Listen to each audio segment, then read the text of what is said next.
Tutulungan ko kayong paghandaan ang exam sa LTO para makakuha ng lisensya. Siguradong mapapadali ang pag-aaral ninyo sa pamamagitan ng mga tanong at sagot na ibabahagi ko.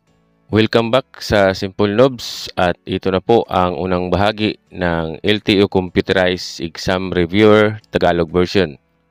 Ganun pa rin ang setup natin. Ako ang inyong instructor at kayo ang estudyante. Babasahin ko ang mga tanong at mga choices ng sagot at pagkatapos ay sasabihin ko ang tamang sagot. Pero bago yan, sa mga hindi pa po nakapag-subscribe sa channel ko ay mag-subscribe ka na at i-click ang notification bell para updated ka sa mga informative video na i-upload ko. Ito na ang ating unang tanong. Kapag naglalakad sa kalsada na walang bangkita, ikaw ay dapat na manatili sa A. Kaliwang bahagi ng kalsada at maglakad sa kasalungat na direksyon ng daloy ng trapiko. B. Sa kanan na bahagi ng kalsada. C. Sa kanan o sa kaliwa ay ayos lang. Ang tamang sagot ay letter A. Kaliwang bahagi ng kalsada at maglakad sa kasalungat na direksyon ng daloy ng trapiko. Kapag may mabigat na hamog, dapat ay A. Iparada muna ang sasakyan hanggang sa makaangat ang hamog. B. Dahan-dahang magmaneho at i-on ang mga headlight. C. I-on ang mga headlight at ang wiper. Ang tamang sagot ay letter A. Iparada muna ang sasakyan hanggang sa makaangat ang hamog. Tumutukoy ito sa anumang mga sasakyan pang transportasyon sa lupa na hinihimok sa pamamagitan ng anumang power kaysa sa muscular power. A. Motorsiklo. B. Muscle car. C. Sasakyan. Ang tamang sagot ay letter C. Sasakyan. Habang nagmamaniho, dapat kang tumingin sa side and rear view mirror ng A. Mabilis o madalian. B. Hanggang gusto mo. C. Hindi kukulangin sa 1 minuto. Ang tamang sagot ay letter A. Mabilis o madalian. Ang palatandaan na ito ay indikasyon na A. Bawal lumiko pakaliwa. B. One way ang kalsada sa kaliwa. C. Labasan sa kaliwa. Ang tamang sagot ay letter A. Bawal lumiko pakaliwa. Ano ang dapat gawin ng isang driver kung mawala ang kanyang lisensya? A. Mag-apply ng panibagong lisensya. B. Magpasa ng affidavit of loss at mag-apply ng panibagong lisensya. C. Mag-apply ng duplicate na kopya ng lisensya sa CHPG. Ang tamang sagot ay letter B. Magpasa ng affidavit of loss at mag-apply ng panibagong lisensya. Kung ang kasalubong mo na sasakyan ay lumampas sa linya sa gitna para mag-overtake, ikaw ay A. Maging alerto at handang bumagal o huminto kung kinakailangan. B. Bumusina para siya ay maalerto. C. Panatilihin mo ang iyong bilis. Ang tamang sagot ay letter A. Maging alerto at handang bumagal o huminto kung kinakailangan. Para sa kaligtasan, ang lahat ng driver ay obligadong gawin ang higit pa sa hinihingi ng batas. Kung ikaw ang may alinlangan sa isang interseksyon, ikaw ay dapat na Intersection Safety Rule. A. Magbigay sa may right of way. B. Huminto at buksan ang hazard lights. C. Huminto at tumabi kung saan ligtas. Ang tamang sagot ay letter A. Magbigay sa may right of way. Ang tamang hand signal kapag liliko pa kanan ay A. Nakatungo ang kaliwang braso sa bandang siko at nakaturo ang kamay pataas. B. Nakadiretso ang kaliwang kamay at braso pahalang. C. Nakatungo ang kaliwang kamay pababa at nakaturo ang kamay sa lupa. Ang tamang sagot ay letter A. Nakatungo ang kaliwang braso sa bandang siko at nakaturo ang kamay pataas. Ang pag-overtake ay maaari A. Sa highway na may yellow lines. B. Sa highway na may 2 o higit pa na lanes. C. Sa highway na 60 km/h ang speed limit. Ang tamang sagot ay letter B. Sa highway na may 2 o higit pa na lanes. Kapag ang sasakyan na iyong minamaniho ay lumabas sa kalsada o tumama sa isang dikuryenteng poste o sa nakapark na kotse, ang iyong pinakamalamang na kadahilanan ay A. Mayroon kang isang flat na gulong. B. Masyadong mabilis ang iyong pagmamaniho kaya ka nawalan ng kontrol sa iyong sasakyan. C. Ikaw ay nabangga ng isang sasakyan kaya ka nawalan ng kontrol. Ang tamang sagot ay letter B.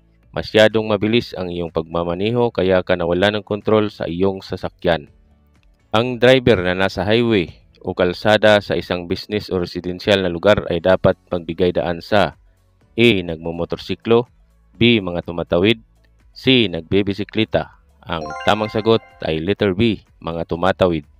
Ang seatbelt ay dapat isuot ng mga bata na A. 5 taong gulang pataas, B. 6 na taong gulang pataas, C. 7 taong gulang pataas. Ang tamang sagot ay letter C. 7 taong gulang pataas. Ang tanda na do not enter ay A. Regulatory sign, B. Guide sign, C. Warning sign. Ang tamang sagot ay letter A. Regulatory sign. Ang pagkakataon na masaktan o mapatay habang nagmamaneho o sumakay ay nabawasan kung may suot na A. Helmet, B. Alarm device, C. Seatbelts o helmet. Ang tamang sagot ay letter C.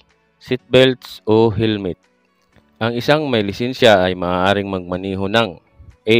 Kahit anong uri ng sasakyan, B. Sasakyang nakasaad sa lisensya, C. Pampasahirong sasakyan lamang. Ang tamang sagot ay letter B. Sasakyang nakasaad sa lisensya. Ang pinakaligtas na tulin ng isang sasakyan ay naaayon sa A. Kondisyon ng kalsada at panahon, B. Kakayahan ng sasakyan, C. Kakayahang magmaneho ng driver. Ang tamang sagot ay letter A. Kondisyon ng kalsada at panahon. Sa mga rotonda, alin ang may karapatan sa daan? A. Ang sasakyang papasok pa lamang sa rotonda, B. Ang sasakyang nasa paligid ng rotonda, C. Ang sasakyang nakaharap sa berdeng ilaw. Ang tamang sagot ay letter B. Ang sasakyang nasa paligid ng rotonda. Kapag nagmamaneho sa mga mountain road sa araw, dapat mong A. Bumusina kada 1 minuto, B. Bumusina kung sa tingin mo ito ay kinakailangan, C. Bumusina kung ikaw ay papalapit sa isang blind curve. Ang tamang sagot ay letter C. Bumusina kung ikaw ay papalapit sa isang blind curve. Kailangan magbigay ng sinyas kung kakanan o kakaliwa sa darating na interseksyon sa layong A. 15 metro, B. 60 metro, C. 30 metro. Ang tamang sagot ay letter C. 30 metro. Ang mahuhuling lasing sa alak o ipinagbabawal na gamot ay may parusang A. Pagsuspindi ng lisensya, B. Pagkabilanggo ng 6 na buwan, C. Tama lahat ng sagot. Ang tamang sagot ay letter C. Tama lahat ng sagot. Alin sa mga sumusunod ang nakalarawan? A. Bawal pumarada, B. Bawal bumusina, C. Bawal pumasok. Ang tamang sagot ay letter A. Bawal pumarada. Kapag nagmamaneho sa isang highway, huwag lamang tumitig sa sasakyan na nasa harap mo. Sa halip, dapat mong A. Dapat kang maging magalang at huminto sa pagtitig sa sasakyan sa harap mo. B. Palawakin ang layo ng iyong pag-scan sa halos 12 segundo sa kabila ng harap ng iyong sasakyan. C. Tumingin din sa mga sasakyan sa likod mo upang maging ligtas. Ang tamang sagot ay letter B. Palawakin ang layo ng iyong pag-scan sa halos 12 segundo sa kabila ng harap ng iyong sasakyan. Saang lugar hindi maaaring pumarada? A. Sa lugar na tawiran ng tao, B. Sa nakatakdang paradahan, C. Sa isang patunguhang lugar. Ang tamang sagot ay letter A. Sa lugar na tawiran ng tao. Ano ang kahulugan ng tuloy-tuloy na guhit na kulay dilaw sa gitna ng kalsada? A. Maaaring lumusot o mag-overtake, B. Bawal lumusot, C. Tama lahat ng sagot. Ang tamang sagot ay letter B. Bawal lumusot. Ano ang dapat mong gawin pag makita mo ang tanda na ito? A. Huminto lamang kapag may ibang sasakyan na paparating, B. May simbolo na stop 150 metro sa unahan, C. Huminto sa interseksyon at tumuloy kapag libre na ang daan. Ang tamang sagot ay letter C. Huminto sa interseksyon at tumuloy kapag libre na ang daan. Kapag nagmamaneho pababa sa isang mountain road, palaging A. Maging laging handa na matumbok ang preno, B. Bumusina kada 1 minuto, C. Lumipat sa mababang gear upang ang pagpipreno sa engine ay makakatulong sa iyo na makontrol ang iyong bilis. Ang tamang sagot ay letter C. Lumipat sa mababang gear upang ang pagpipreno sa engine ay makakatulong sa iyo na makontrol ang iyong bilis. Ayon sa batas, hindi ka maaaring magmaneho ng matulin maliban kung A. Walang panganib, B. Naaayon sa takdang bilis o tulin, C. Tama lahat ng sagot. Ang tamang sagot ay letter C. Tama lahat ng sagot. Hindi ito ligtas na lugar para mag-overtake. A. Interseksyon at kapag papalapit sa isang tulay o isang kurba. B. Kalsada na matulin. C. Kalsada na may dalawang lane.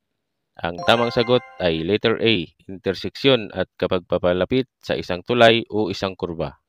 Alin sa mga sumusunod ang nakalarawan? A. Bawal pumasok. B. Magbigay ka. C. Huminto ka. Ang tamang sagot ay letter B. Magbigay ka. Salamat sa panunood mga Lods at sana ay marami kayong natutunan sa unang bahagi ng ating LTO Computerized Exam Reviewer Tagalog version. Abangan nyo ang ikalawang bahagi para sa karagdagang kaalaman at mga tips sa pagsusulit. Kita-kits sa susunod na video mga Lods.